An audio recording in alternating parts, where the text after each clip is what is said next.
recently on this, you mentioned it with Senator Little, the upstate, downstate political tensions seem really intense right now. You said this was a senator you could work with, but a lot of the rhetoric I've been hearing is just, it's more intense than I've heard before. And so my question broadly is there a way to stitch this back together, or with an all Democratic Albany, is that kind of hostility just a fact of life now?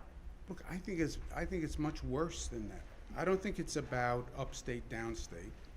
I don't think it has anything to do with New York. I think it's a national phenomenon. You have seen more divisiveness across this country than you have seen. And by the way, it's well beyond politics. Look at the number of religious and racial attacks we've had. We had 40 anti-Semitic attacks in this state over the past 2 months. Hate crimes are at an all-time record in this country and in this state.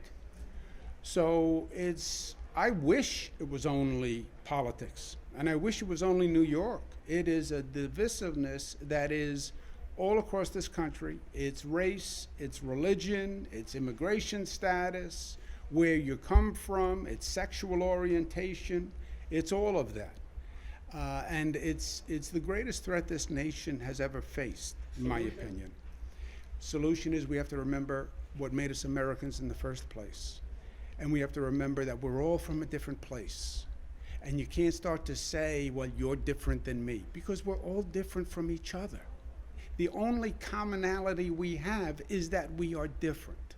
And when you start to demonize the differences, then you forget who we were as Americans and what made this country America in the first place.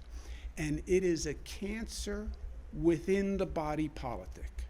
Cancer, one cell becomes the enemy of other cells. That's what you see going on in this country, where one cell is attacking the other cell.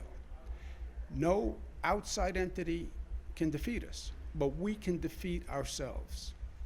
Our founding fathers said it in the founding slogan, E pluribus unum, out of many, one. That was the founding premise. That's what George Washington, Thomas Jefferson, Madison, E pluribus unum.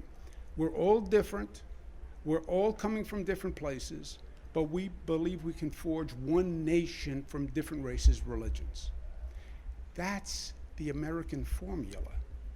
If you now demonize differences, you destroy the concept that made this country great.